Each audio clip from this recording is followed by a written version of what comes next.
sorry I'm stealing your day's pay. Beyond Black Spittle by Ungar Poltami. Complete listing of symptoms due to the inhalation of airborne debris. Any of the following symptoms can be observed after sustained exposure to mining dust, alone or in combination. Coughing, sneezing, neck complaints, necrosis of the eye, insidious deficiency, pleurisy, lung purge, miner's ear, black spittle, black vomit, confusion, pneumonia, lack of appetite, excessive appetite, tremors, Bartholomew's rigor, apoplexy, and death. That's not it's a symptom, but I wouldn't list it as, I would list it as like an end result thing, maybe.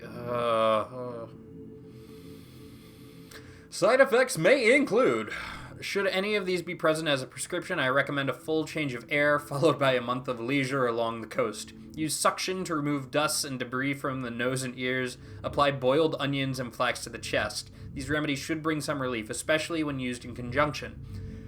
I like suction, so I'm just imagining, like, for Monsters, Inc., that suction machine to suck out all the screams. Yeah. The Shindari Gift, a study by Clipswitch.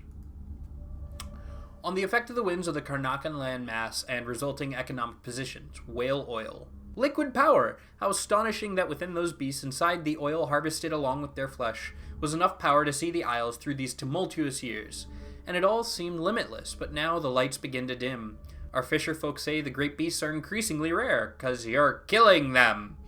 Not all places will suffer this loss equally, fellow natural philosophers. Karnaka has a unique feature, the cleft in Shindari Peak, through which the winds are channeled and amplified. As whale oil begins to run short, with the cost of finding the remaining leviathans escalated beyond the worth of the oil itself, Karnaka will find itself ascendant among the Isles. We are superior. Unsent letter to family. To Emma, Philip, and little Edgar. Things haven't changed much since my last assignment at Addermeyer, excepting I report to a different fellow now, and he's twice as strict. It's strange, because there ain't really nothing for me to do. There's the doctor, but she just stays in and does her research. Maybe they need guards owing to the strange noises I hear at night, here to guard the ghosts. Not the usual creaks and groans a building makes. I feel any minute I might come around a corner and see something awful. But I don't want to worry you. I'll be back in a few days. Buy yourselves a nice fat chicken when you get this letter. Be good, father. Yeah, this is a good guy.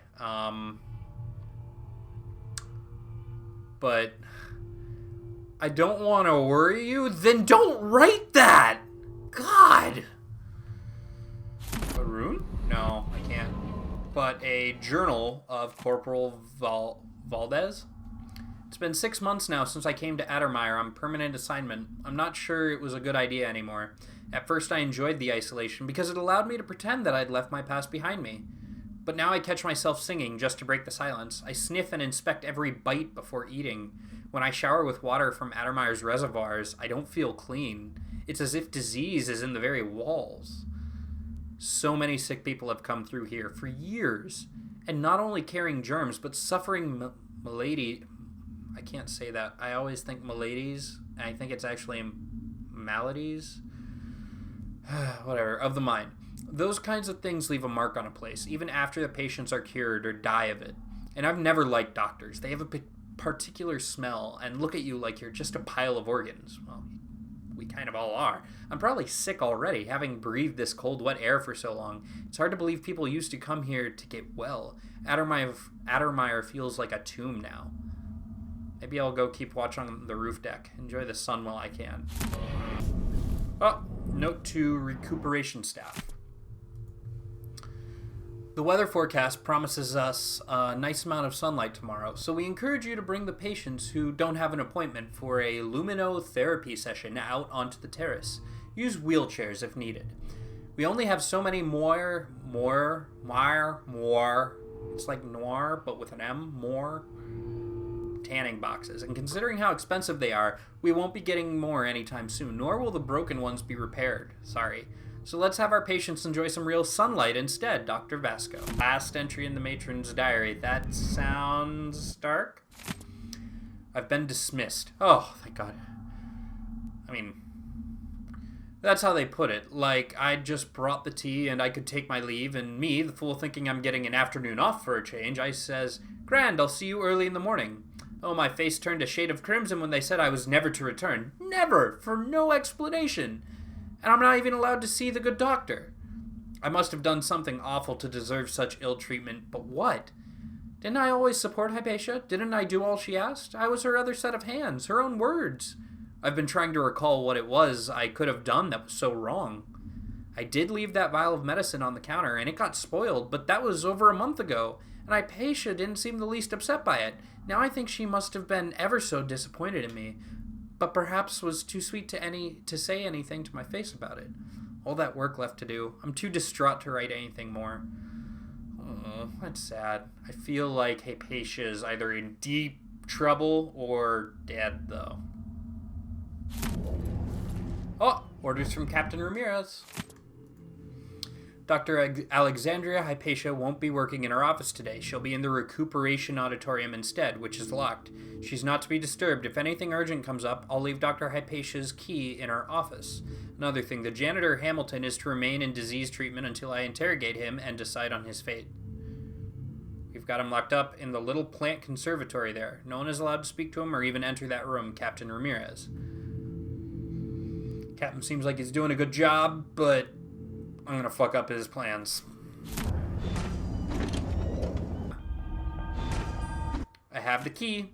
Oh. Letter from a journalist. Chief Alchemist, Alexandria Hypatia. I am writing because I am not permitted to visit you in person, thanks to one of the Duke's new decrees, which now fall on the city as frequently as drops of rain, but I will get to the matter at hand. What is the progress with your research on the latest strain of blood fly fever? Is there any hope for an improved version of Addermeyer solution? I'm talking of a remedy that could cure the fever instead of just delaying the symptoms. Have any of your experiments proven effective? If so, when will something be available to the community? As you must know, available stocks of elixirs are dwindling, and people often have to turn to the black market to buy potions at a shocking price. What is your reaction to this situation? Eagerly awaiting your response, Ren Mancini, Karnaka Gazette. Okay. From Duke Abel. My marvelous Alexandria Hypatia, or do those closest call you Alex. How valuable you are to me, to Serkonos. What would we do without one of our most prominent natural philosophers? It keeps me awake at night, worrying for your safety. What if some incurable wretch should attack you? Or what if exposure to one of those hideous you come across proves fatal to you? Where would we be then? Who would we turn to? So you see, that is why I have arranged for the Grand Guard to keep an eye on your offices at Addermeyer. For now, indulge me. As your Duke, I recognize your value, and am committed to keeping you safe. Most warmly, Luca Abel, Duke of Serkonos. Bull. Solarium schedule. Luminotherapy appointments for the morning of 2nd day, month of Timber, 1849, approved by Dr. Vasco. Mrs. Anita Cordana, 2 hours. Roberto got 5. Serve Mr. Garcia some valerian tea to ease his cough every hour. 2 hours, 2 hours, half an hour. The patient is pregnant and in very weak condition. Oh, be sure not to exceed the prescribed time. Apply some thistle lotion before and after the session. And 2 hours. Okay, well.